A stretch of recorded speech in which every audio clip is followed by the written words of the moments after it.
Thought I was doing myself some good, a daily pill like I was told I should.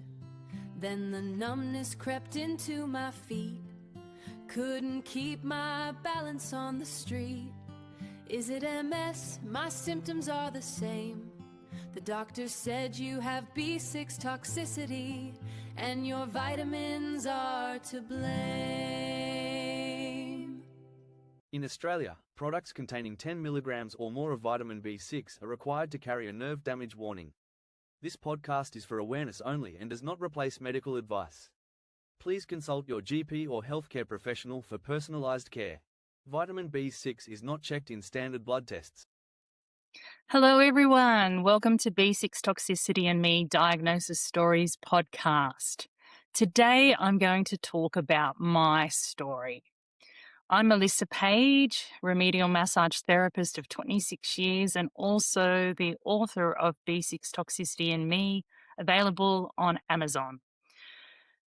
Thank you for being here. This episode will be a little bit different as B6 toxicity was not only my misdiagnosis, it has a hernia plot twist. I've always been a bit chunky. We just won't go there. But back last year in June, I was diagnosed with B6 toxicity.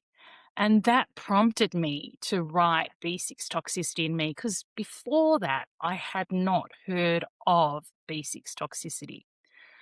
I was taking magnesium for cramps and it had B6 in it. And then, stupidly, I thought, I will support my health with a B complex, which had B6 in it as well.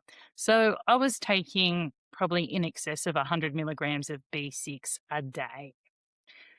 What led up to my diagnosis? Well, there's sort of two parts, but we will start with the B6 part and then I will go to the hernia part. Symptoms probably were on and off for a long time because I was taking vitamins since I was a kid. I was a kid of the 70s and vitamins were the in thing. What you missed in your food, you just took in a pill. So I probably had minor symptoms of B6 toxicity for a long time.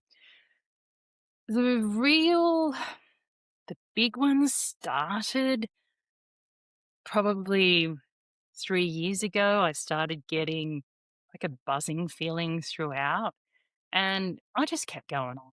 I just kept moving on as we do. And I had a business to run. It was going really well. I was massaging at retreats. I was massaging at my own clinic. I was also massaging at a physio, which I later stopped and then started working at the nursing home or aged care facility, as we like to call it now. So I also had issues with my feet, but we'll go into that in the hernia part. So prior to my B6 toxicity diagnosis, I had shoulder pain, and I went to physio first, and the shoulder pain started after I joined a swim challenge where I was going to do 30 Ks in a month.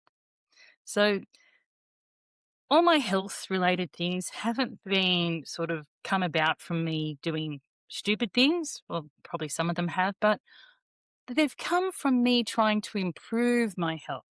So this swimming challenge, right? We were swimming, I don't know, the shoulder went and I couldn't even lift it.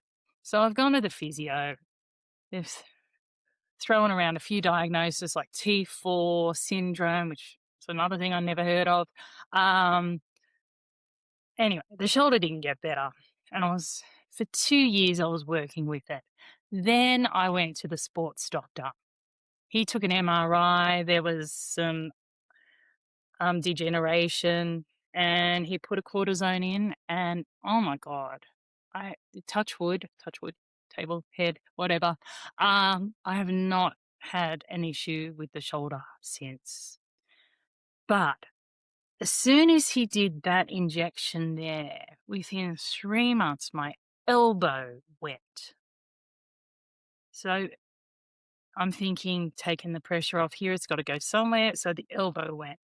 Um, I just bought a unit off the plan, and I was moving across the road to share space with my boyfriend whilst the unit was being built. Um, so he, so I waited till I moved into the unit, and then I went back and said, "Hey, sports doctor, I've got a sore elbow here. Um, it's affecting my work, massage therapist, blah blah blah." So he sent me for an MRI on the elbow, and he saw some nerve issue there. And he said, "Look, I really think you need to find a GP." So he suggested going to the GP practice I go to now. Um, but he said, "Look, I don't think a cortisone is going to help." I said, "Look, I just need to get out of pain. Just give it to me." So he gave me the cortisone shot.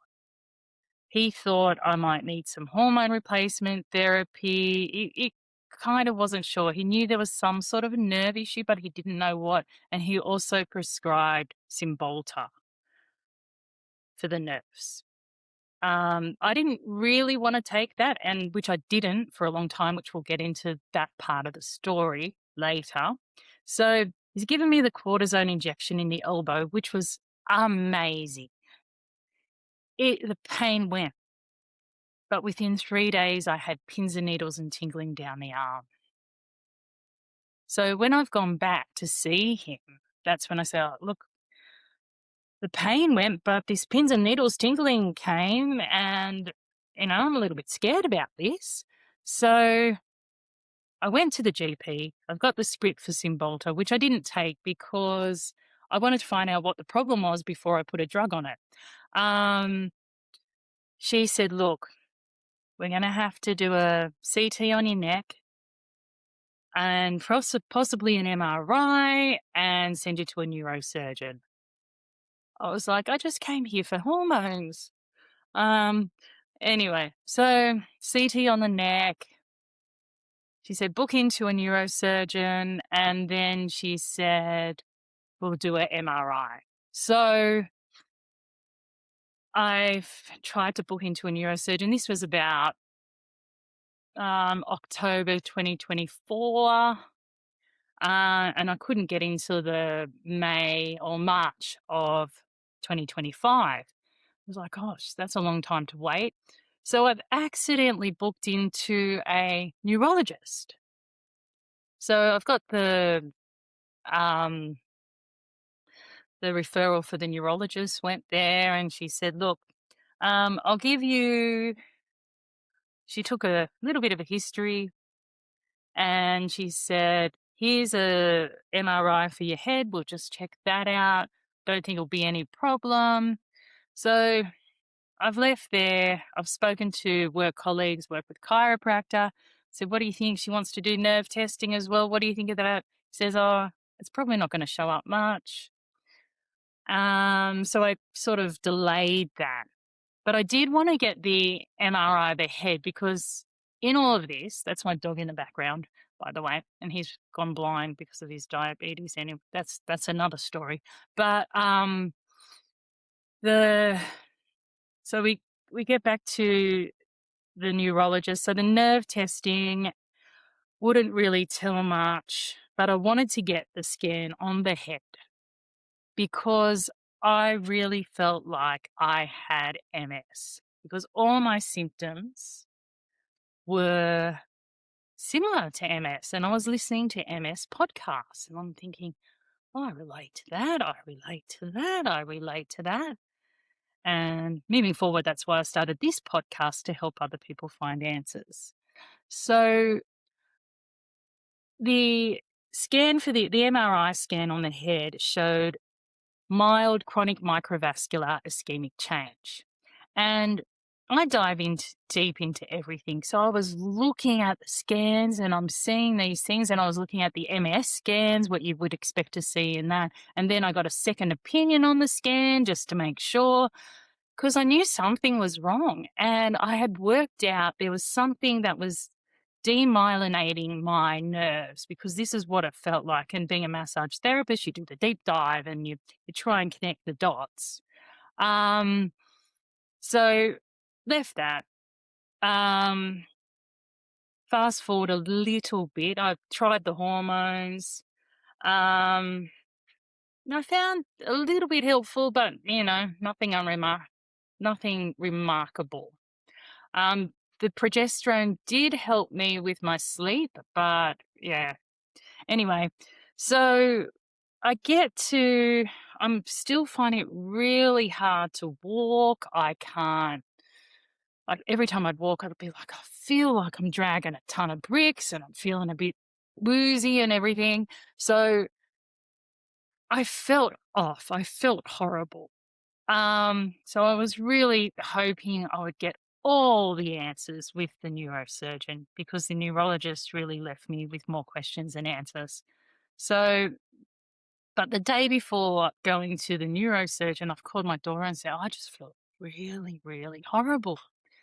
Anyway, she said, don't go to hospital. They won't be able to help you. So I went to the neurosurgeon and he said, look, doesn't really look like classical cervical radiculopathy or cervical radiculopathy, whatever you meant, because in my scans, C5 and 6 were a little bit compressed. But me knowing bodies, you can have stuff going on, but you don't always have to feel pain. So he said we could try a cortisone injection, but he wanted me to go back for the nerve testing. So I had got a script for prednisone. Someone suggested that a short burst of prednisone would help with the overall inflammation. So I did that instead of getting the injection. And oh my God, the relief was incredible. Now, I don't recommend you doing this without your GP's guidance. So I did it for 4 days and I felt like I could live again.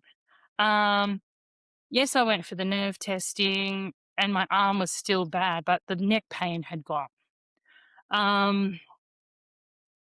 So I had booked in for the cortisone injection, but that was further down the track. I went back for the nerve testing and I got the results for the nerve testing, and the neurologist said it was just aging. I've left there in tears. I had the scripts for Cymbalta, which is also an antidepressant. I had to do something. I wasn't getting any answers, so I went on that. And within a couple of weeks of going on the Cymbalta, I felt great. I felt like I was running my 5Ks, my business, I was functioning in my business, everything was good. But the Cymbalta slows down, along with the progesterone and the estrogen, it all slows down gut motility. So I was getting constipated and I ended up getting like heartburn, and just things ended up coming back up. So I thought, I've got to stop it all. So yeah, I probably should have gone back to the GP and said, this is not working, but I really had lost faith in a lot of things. My physio at the time kept really encouraging me to find a GP that would listen and understand. One of my clients had suggested her GP, and ironically enough, she had moved into the practice that I had gone to.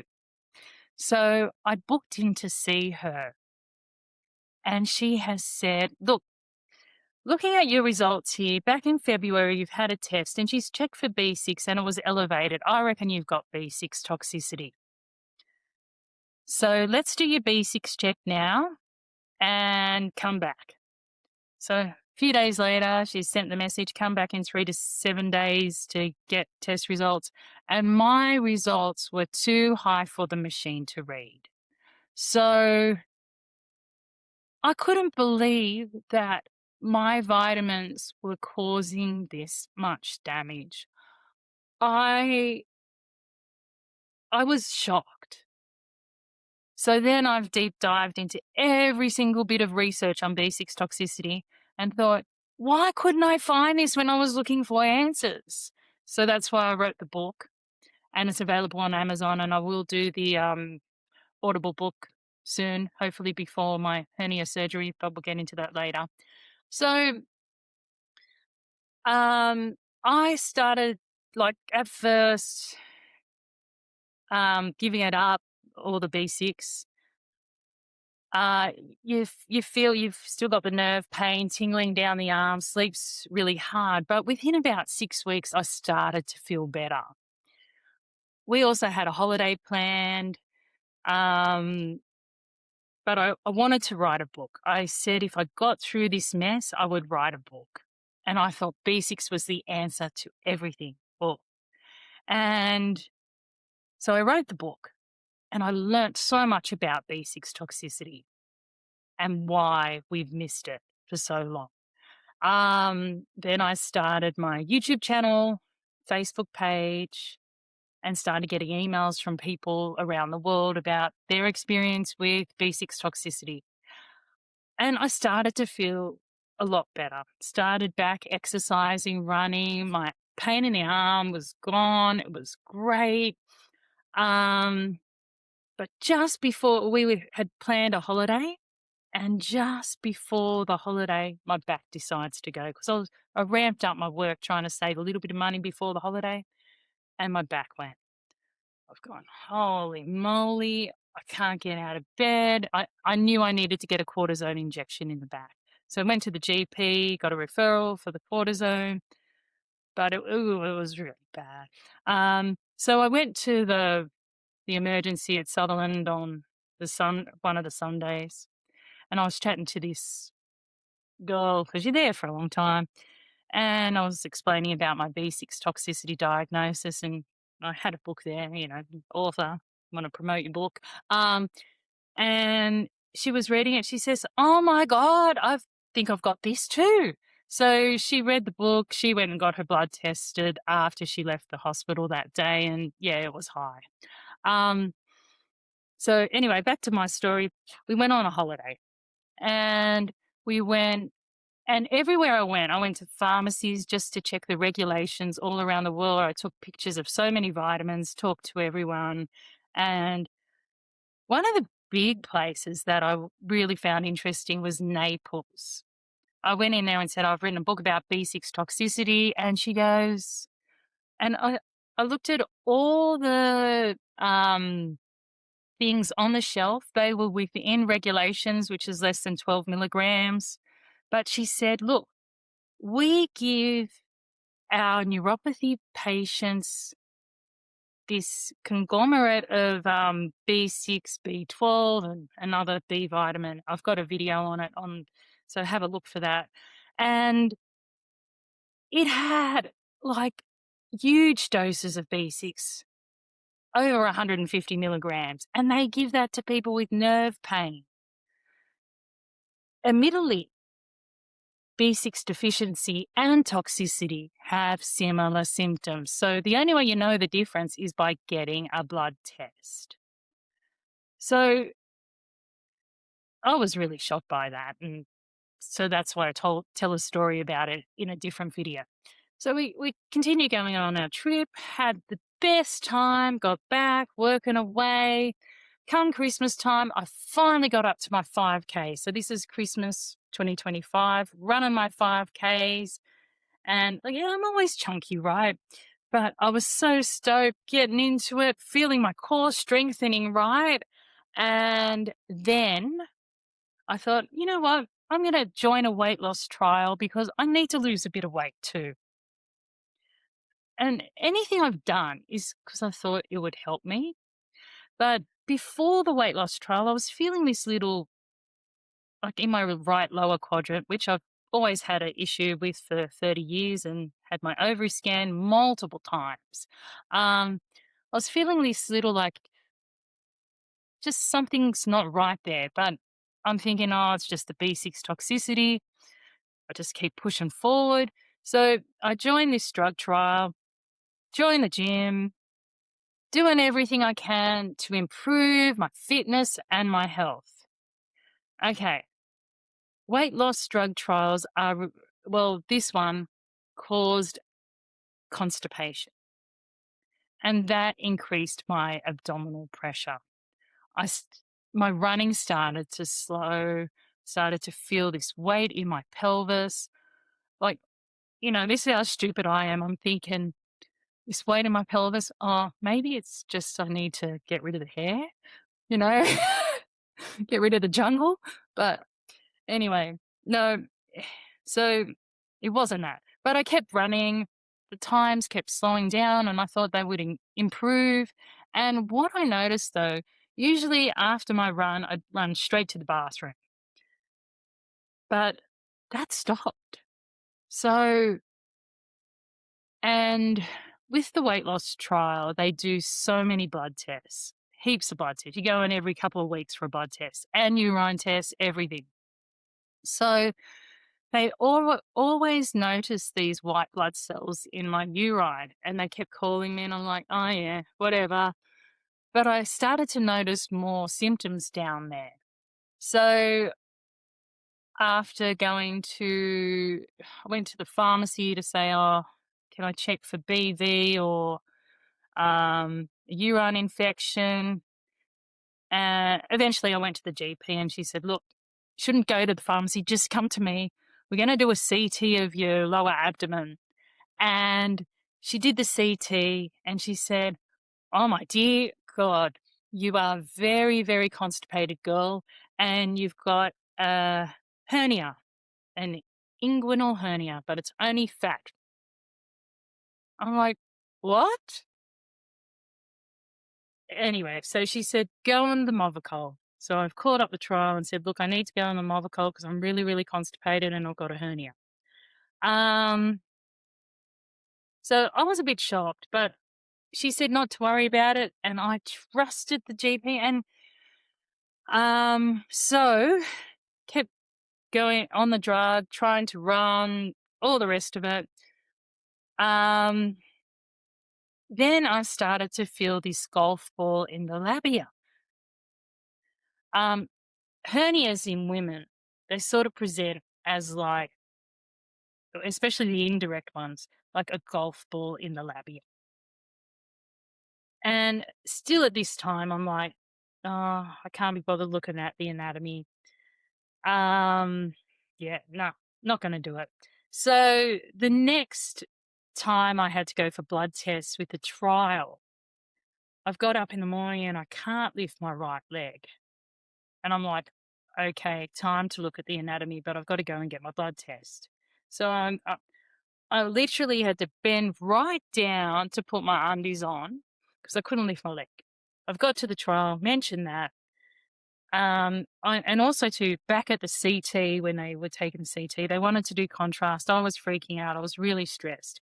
And I had Valium from the year before when we went overseas and my back went. So I did the wrong thing and took a Valium that night to sleep because I was a little bit anxious. So yeah, I didn't know that Valium showed up in urine samples. Anyway, so the doctor runs in and says, oh, have you been taking any Valium? Oh, yes. Sorry. Yeah, the day I had the CT, I was a bit stressed and I had Valium from the year before and I thought, oh, I just need to have a good sleep. Well, don't do that again. Okay. So I'm still in the trial. So I've left there feeling pretty bad. Then I've gone to the GP and I'd had another x-ray by then to see how the constipation was going. She said, you're still constipated, my dear, and you've got this thing called something about the groin. I can't remember the name. But so I'm just feeling really bad at this stage. And she said, look, you can keep on the Movicol or we can try Pico Prep, preoperative. Get it all, clear the space in the bowel. So I said, yeah, we'll do that. So I got home thinking about my work, Pico Prep and how am I going to work if I'm, on the toilet? And I've decided I've just got to go for it and take it. So I've took the 3 p.m. Pico prep and a little bit worried because I read that taking sort of explosive bowel stuff with a hernia could be a bit dangerous. But anyway, I've just gone, I have to do it because I need to move my leg again. So I took the Pico prep. The first dose did not work. So I've called up Health Direct and I've said, I'm really not sure of the instructions that my GP left because the pharmacist had given me different instructions. But is it safe to take the second dose? Because I've taken 1 dose and haven't gone. And they said, no, take it. So I've taken it. And then I've gone to bed and 4.5 hours later, stuff started to come out. Thank God. So I worked the next day, not being able to lift my leg. So I cancelled my home visits because I didn't want to be dragging tables in and not being able to move properly. But remarkably, on the Thursday, I could actually move and walk great. So I thought, well, I'm not working, so I'll go down Wollongong and have a good walk. Won't run, but I'll walk. So I did about a 10K walk. But on the way down, the clinic, the trial drug, they call me up and say, hey, are you feeling okay? I said, yeah, just a little bit sore in the tummy because I've had this Pico prep, but yeah, no, fine. Otherwise, no, I feel strong, legs feel strong. I'm great. The leg symptoms have improved. Your lipase is 4 times higher than it should be. And I'm like, huh? Well, I feel good. You sure you feel good? And I said, yeah, I feel pretty good. Well, can you come back and we want to recheck? And so I'm walking down at Wollongong. They've called me back a few more times to try and book this in and make sure I'm still alive. And I'm like, I remember back to 2019. I had this hospital admission, right lower quadrant pain, and for months, this pain would just come on. I'd be vomiting. I'd be sitting on the toilet, fever, and I'd lay down, then it'd go, and I'd feel fine. So I was thinking back to that time and thinking maybe this whole hernia bit was back in 2019. So, yeah, I've come back, had the retest of the bloods, but this golf ball in the labia feeling was still there. So I went to St. George Hospital because I thought if they needed to scan, they've got more scanning equipment, they could do it there. The nurse practitioner, she's had a look under the hood and she said, oh, there's a little bit of discharge. It looks like you've had a cyst that's sort of exploded, but I can't really see anything. But go back to your GP and get a referral for a general surgeon to look for hernias. So a couple of days later, I'm back at the GP and we've found this awesome hernia surgeon. She's Associate Professor Anita Jacobs, and I've got in 2 days later. So with occult hernias in women, you can't generally see them on normal scans. You need specialized scans. So she has her own ultrasound there, and they're making me cough, and they've found, because I had deep dived and did some research, and I thought maybe I've got a Canal of Nuck femoral hernia along with this inguinal hernia. So when the GP wrote the referral, she said, I don't know what a Canal of Nuck is, but yeah, you're probably right. And I had this right lower quadrant pain that I'd been asking GPs about for, 30 years at this stage. So she wrote on the referral, and then when she's looked, she's found the Canal of Nuck, a right femoral hernia, bilateral inguinal hernias, and a subclinical umbilical hernia. So not only had my research paid off, but I had 5 hernias that I'd been living with, and I couldn't help but put it back to 2019 and how femoral hernia is present. And so, anyway, so that's my story thus far. So I've left there, obviously a little bit derailed by my 5 hernia diagnosis and trying to link it to the B6 toxicity too. B6 affects collagen production. So if your B6 levels are off, high, things aren't going to lay down properly. So that's how I could link it in there, but yeah, just have a look. So to be honest, for the last 2.5 months since the since the hernia diagnosis, I have not slept well because I'm trying to understand everything. Yeah. I also forgot to mention, on the lead up to my B6 toxicity diagnosis, I also had a limit sign once when I turned the head and pins and needles down the arm. That's also important to know. So getting back to where I am today, I've now re-looked at all my 2019 hospital visit. And because my lipase was at 6309, so it was like major emergency. I am pointing to my right lower quadrant because I was taken to the hospital by ambulance in 2019. They're pointing to my pancreas. I am pointing to my right lower quadrant. They're pointing to my pancreas or gallbladder. So they've done an ultrasound looking for a ovary that's like a torsion in the ovary or appendicitis. They couldn't see the appendix. Then they've scanned my pancreas, liver, gallbladder, and there was really nothing there. The doctor has had a note there if the pain comes back to do a CT, but they never did it because my pain had subsided for that event and I wasn't doing anything. I was laying down, and hernias tend to pop out when you're moving around and doing stuff. So they never did the CT. They've sent me off to a general surgeon who obviously just saw the pancreatitis. I did not read the notes. I said, but my pain is the right lower quadrant. He has just scanned the pancreas by ultrasound and via MRI.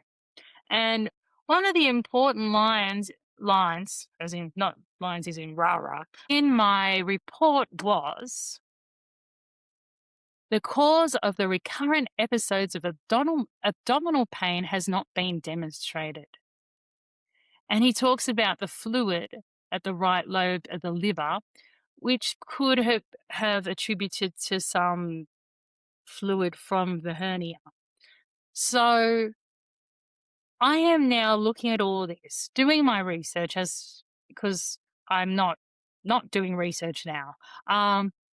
Thinking that my event at Sutherland Hospital in 2019 was not pancreatitis like they said, and it was intermittently incarcerated bowel from the femoral hernia. So anyway, so we're back to today. We will finish off here soon, but I hope you've got some valuable insight out of my story. I need to take my little dog out for a little walk because he needs to go and I live in a second floor unit. So yeah, thank you for joining me on my journey. I will be writing about my hernia twist. And please know that with occult hernias, they're not always going to show up on a CT scan. They may show one, but a femoral hernia, if you're experiencing groin pain, and it can be hip pain, you probably need to go to a hernia specialist to get it diagnosed. The CT will pick up maybe the inguinal ones, but insist on going to a hernia specialist because they will do a proper look at the abdominal wall. As far as my B6 toxicity recovery is going, I think it's going pretty well. I still get the red flushing in the face, as you can see, and I still get tingling, and there's probably other stuff going on. B6 toxicity wasn't the whole story. The hernias probably aren't the whole story. There's probably other stuff going on that I still haven't got to.